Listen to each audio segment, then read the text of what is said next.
৪৮ ঘন্টা সময় বেঁধে দিয়ে শর্ত সাপেক্ষে কর্মবিরতি স্থগিত করেছেন চিকিৎসকরা। ঢাকা মেডিকেলের চিকিৎসক, নার্স ও কর্মীদের ওপর হামলার প্রতিবাদে রবিবার সকাল থেকে কর্মবিরতি পালন করছিলেন তারা। পরে বেলা ১২টার দিকে সারা দেশে কমপ্লিট শাটডাউন কর্মসূচি ঘোষণা করেন চিকিৎসকরা। পরে স্বাস্থ্য উপদেষ্টার সাথে বৈঠক শেষে কর্মবিরতি থেকে সরে আসেন তারা। ৪৮ ঘন্টার মধ্যে আমরা দেখতে চাই যারা আমাদের ভাইদের উপর হামলা করেছে তাদের দৃশ্যমান যদি আমরা গ্রেপ্তার হয় এবং আমাদের কর্মস্থলে যে সিকিউরিটি আমরা যেটা চাচ্ছি, এটা দীর্ঘদিন ধরে আমাদের আন্দোলন যে কর্মস্থলে ডাক্তারদের নিরাপত্তা নিশ্চিত যদি হয় তাহলে ডেফিনেটলি আমরা কমপ্লিটলি চিকিৎসা সেবাটা চলমান থাকবে ইনশাআল্লাহ। তাদের সুরক্ষার জন্য আমাদের যা যা করণীয়, একটা তারা বলেছে তাদের ইমার্জেন্সিতে সুরক্ষা দিতে হবে, সেটা আমরা বলেছি আমরা সুরক্ষা দিব। বড় বড় হাসপাতালগুলো যেগুলো আছে 8টা হাসপাতাল, সেখানেও আমরা সুরক্ষা দিব।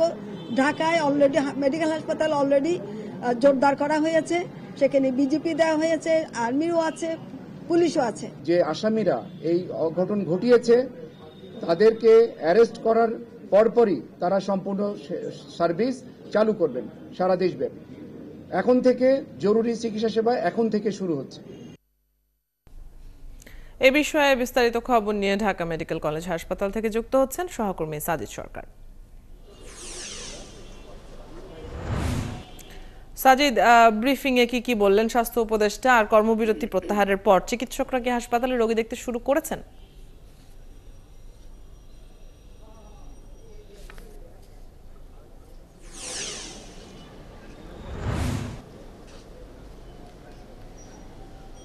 অদিতি, আপনি শুনছিলেন স্বাস্থ্য উপদেষ্টা এবং সর্বশেষ কিন্তু স্বাস্থ্য পরিচালকের বক্তব্য। তিনি কিন্তু বলছিলেন যে তাদের যে কমপ্লিট শাটডাউন, সেই কমপ্লিট শাটডাউন থেকে চিকিৎসকরা সরে এসেছে। কিন্তু আমরা দেখেছি এই বক্তব্যের পরে বিষয়টা আরও ঘনীভূত হয়েছে। অর্থাৎ যারা আন্দোলনকারী চিকিৎসক ছিলেন তারা তাদের এই দাবি, অর্থাৎ কমপ্লিট শাটডাউন থেকে সরে আসলেও শর্ত জুড়ে দেওয়া হচ্ছে। অর্থাৎ শর্তটা হচ্ছে এমনই, আগামী ২৪ ঘন্টার মধ্যে তারা যে কোনো সময় ইমার্জেন্সিতে চিকিৎসা সেবা দেবেন যদি তাদের এই যৌক্তিক যে দাবি সেটি হচ্ছে প্রত্যেক চিকিৎসকের সাথে একজন করে নিরাপত্তা সদস্য, সেটা হতে পারে সেনাবাহিনী, হতে পারে বিজেপি সদস্য যদি দেয়া হয় তবেই তারা ইমার্জেন্সি চিকিৎসা সেবা শুরু করবেন। এই যেমন তারা দাবি দিয়েছেন। অর্থাৎ দীর্ঘ 2 থেকে 2.5 ঘন্টা বৈঠক হয়েছে। সেই বৈঠকের পরে আসলে পুরো বিষয়টা কিন্তু আসলে মীমাংসিত নয় আমাদের কাছে, আমরা যতটুকু দেখেছি বা শুনেছি।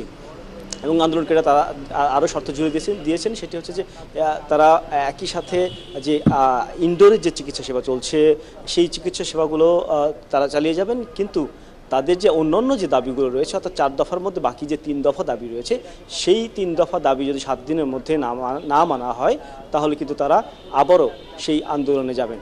অর্থাৎ একেবারে বিষয়টি মীমাংসিত হয়নি। স্বাস্থ্য উপদেষ্টা একটা কথা বলছিলেন, স্বাস্থ্য পরিচালক কথা বলছিলেন, তিনি বলছিলেন যে একেবারে প্রত্যাহার করা হয়েছে, কিন্তু আসলে প্রত্যাহার করা হয়নি। ইমার্জেন্সিতে এখনও তারা সেবা দেবেন না। তারা বলছেন বিশেষ করে বিভাগীয় শহরে যে ঢাকা যে মেডিকেলগুলো রয়েছে সেই মেডিকেলগুলোতে প্রত্যেকের সাথে একজন করে নিরাপত্তা বাহিনীর সদস্য দেওয়া থাকে। একই সাথে অন্যান্য অর্থাৎ সারা দেশে যে মেডিকেল কলেজ হাসপাতাল রয়েছে সেখানে কিন্তু নিরাপত্তা সদস্য দেওয়া হয় না। অর্থাৎ সব মিলিয়ে সারা দেশে যে সমস্ত হাসপাতাল রয়েছে প্রত্যেকটি হাসপাতালে ইমার্জেন্সিতে অর্থাৎ জরুরি বিভাগে একজন চিকিৎসকের সাথে একজন করে নিরাপত্তা সদস্য দিতে হবে। অর্থাৎ সেটি সেনাবাহিনী হতে পারে এবং বিজিবি হতে পারে।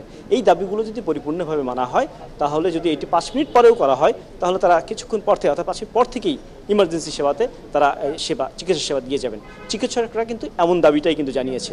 যদিও এই বিষয়টা নিয়ে হট্টগোল হয়েছিল যখন কিনা আসলে স্বাস্থ্য উপদেষ্টা এবং হাসপাতাল পরিচালক কথা বলছিলেন, পরবর্তীতে হট্টগোল হয়েছে এবং তারা বলেছেন তাদের যে দাবি তারা গণমাধ্যমের সামনে তুলে ধরবেন। এরপরেই আসলে তারা তাদের দাবিগুলো তুলে ধরেন এবং এই বিষয়গুলো তারা আসলে নিশ্চিত করেছেন গণমাধ্যমের সামনে যে তারা শর্ত সাপেক্ষে ইমার্জেন্সিতে তাদের চিকিৎসা সেবা চালিয়ে যাবেন।